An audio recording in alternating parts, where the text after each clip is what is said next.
Hi, a lot of people love to talk about the latest movie, a really special mountain bike for $15,000. I think the basics are much cooler. See this pair of shoes? There's so many things I could do with it. I went running with it, I ran a half marathon, I went hiking, I went for a stroll in the city. Or look at this pen. As basic as it seems, it's a lot more universally useful than much else. You can write letters, books, papers, make it through grad school. Today I'm going to show you something else. Today I'm going to show you how to use this kitchen. It looks like a basic ordinary kitchen. However, just as with a pen, the point is not how it looks, but what you make out of it.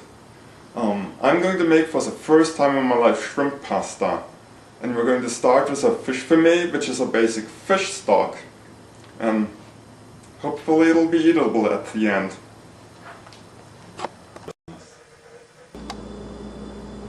And we're starting with our selection for the fish stock.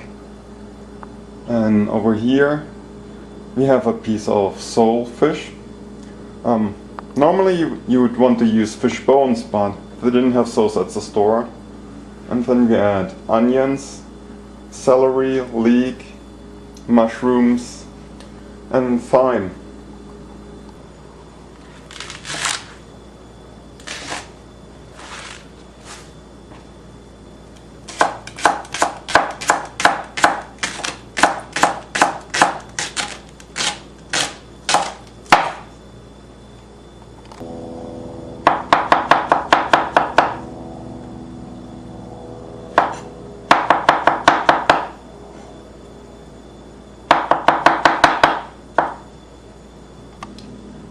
And as you saw, we did a nice TV trick where it only took me 5 seconds to cut all of this into tiny little pieces.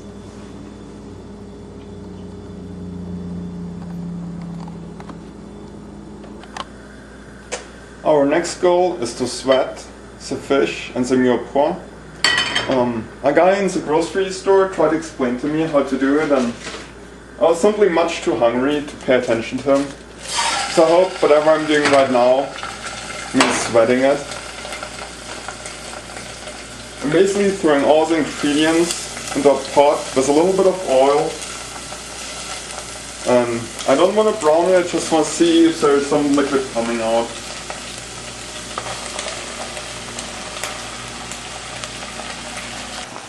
We've been cooking now for about maybe 4 or 5 minutes.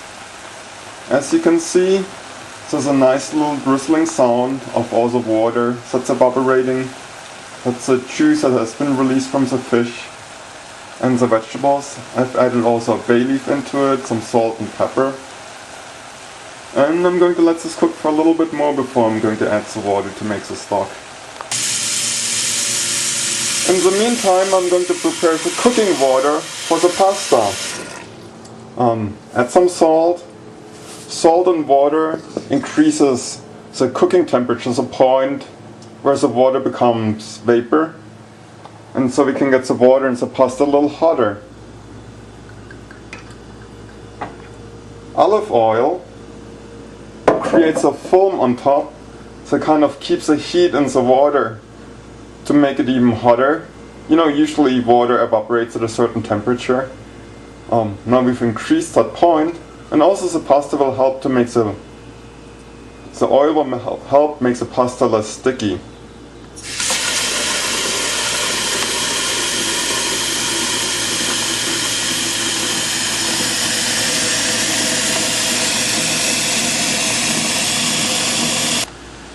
I like to get the water to a nice boil first, so that when the pasta goes into it, it lowers the temperature of the water and we'll have a nice simmer. In the meantime, our fish stock is ready for some water. And I like to use bottled water just because it's stuff I'm not going to discard later, like the pasta water. And we're raising it to a full heat, so we get some nice simmering water. You don't want to have it boil, a nice simmer is better. The difference between simmering and boiling is, so at boiling you have big bubbles rising up and it's kind of violent. A simmer is when you have just tiny little bubbles that come slowly to the surface. And for the fun of it, let's add a little bit of wine.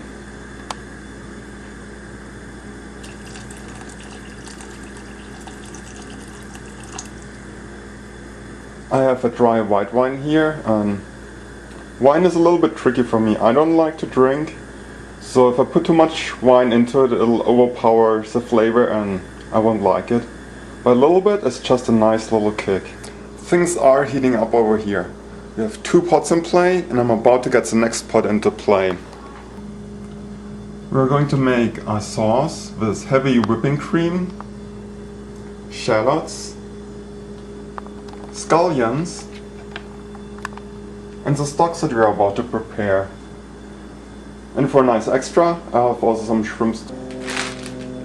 So we're still waiting on our fish fumet to get ready. We're in a holding pattern on the sauce.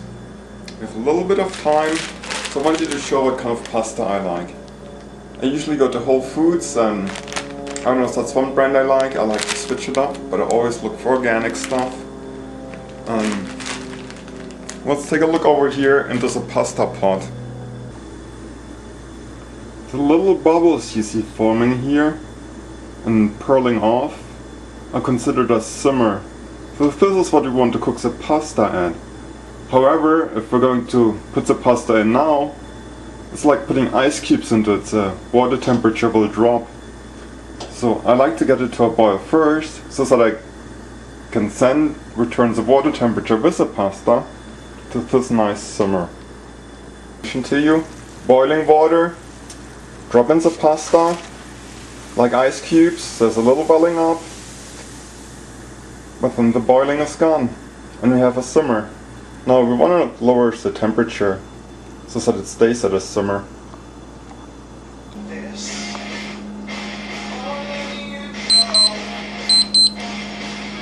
Our pasta is now ready, and there are different methods on how to test if the pasta is good. One is, we can break the pasta and then take a look at the surface. If there's a white core in it, it's usually not ready yet. Another method is to take a little pasta and throw it up against the wall, and if it sticks, it's ready. Might not be the best hygienic method. Another really easy method is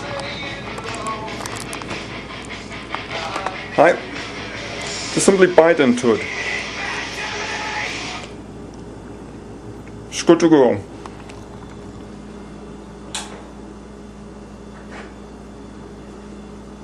Now we're ready to drain off the pasta. This is really hard. A good friend of mine loved putting her face into it to get kind of a mini facial.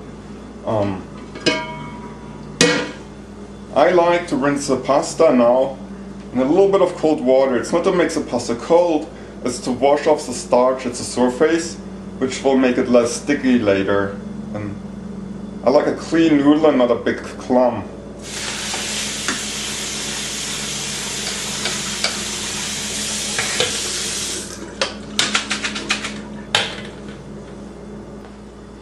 Next, our fish fumet is now ready, and let's sample it. This is very, very tasty. So now we're going to strain it, and remember to put a pot under it. It kind of sucks to make a really good fish fumet, just to put everything into the gully.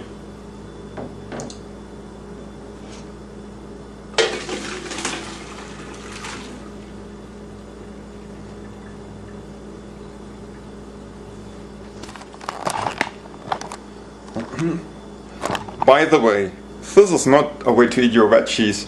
Because as you notice, we strained all the veggies off, so I don't think your doctor gives you credit for these kind of veggie eating. Now we're getting ready to make the sauce. One thing that I love to do in cooking is putting olive oil into a frying pan. The parts that I like about it is that there's a little bit of an art to it. First, I want to heat up the pan to a nice temperature without having the oil start to smoke away. So I'm waiting until it gets hot, and if you pay attention, the metal starts to get a little bit of a different color. It's getting a little shinier, and I love paying attention to those little details. Next, I'm going to add olive oil into it, and at first when it swirls around the pan, it'll be slow moving, then there'll be a point where it gets faster, and also the color gets clearer. And if I let it warm up a little more, it starts to smoke. I don't like to wait for the smoke, I just want to wait until it's clear and runny. And at that point I'm going to add some shallots into it. The reason for getting a temperature really high is that you don't want your food to get soggy inside of the oil. You want that the oil is searing hot, so it kind of creates a little bit of a crust and seals the food. And it actually doesn't take on too much oil and isn't as unhealthy as people think. So I think we're about ready to add the oil here.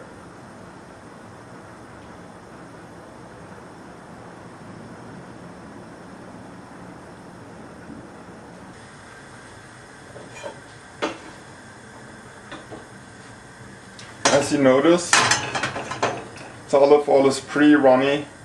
It's not yellow anymore, it's actually smoking. So when you put it in, see, surface is sealed in right away.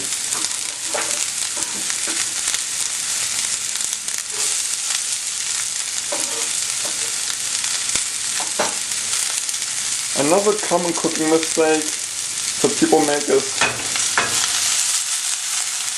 to start stirring too frequently and too often. Because what you do is, you see one side gets really hot right now and it gets this crust that's caramel. It's actually 200 different chemicals, which gives it really good flavor. If you turn the food too often, it never reaches a temperature where the surface caramelizes and you lose out on flavor.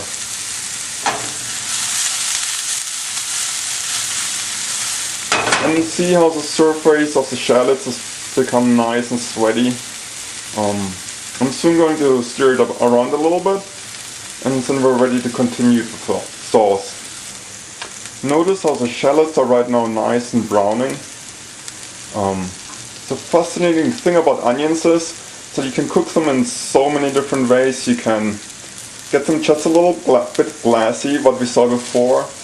You can brown them. Or you can actually cook them for half hour to make them really sweet.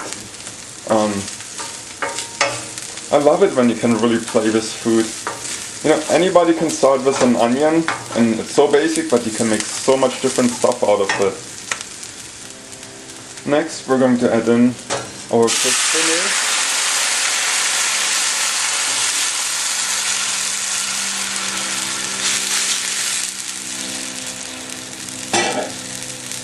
And we're adding heavy whipping cream.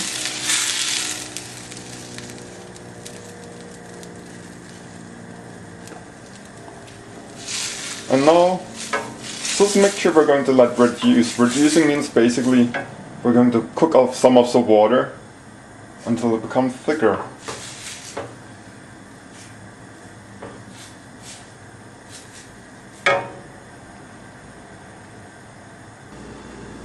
Notice how now our sauce is pretty violently boiling. To reduce sauces, I like to just turn up the heat full power and, get through it quickly. The goal of reducing the system is only to make sure that the back of a spoon will coat nicely with the sauce. We don't want to get the sauce too thick. It's time to put in the king of the meal, the shrimp. I got the little shrimp pre-cooked, so I wouldn't have to devein the shrimp and cook it first. Makes it a little bit easier. Also, we're going to put our scallions into it now. Scallions are basically green onions. And it's time to put the pasta in as well.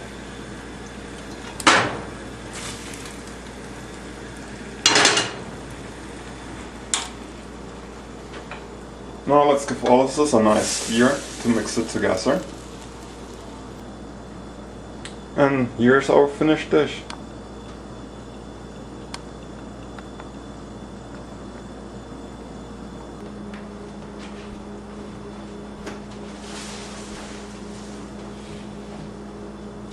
Well, here it is.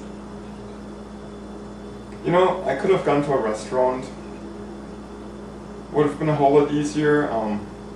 This cost me about $20 at Whole Foods. I could have had mac and cheese for $2. Spend my afternoon at the beach. Instead, I'm slightly stressed, but I've got this wonderful dish. Let's try it.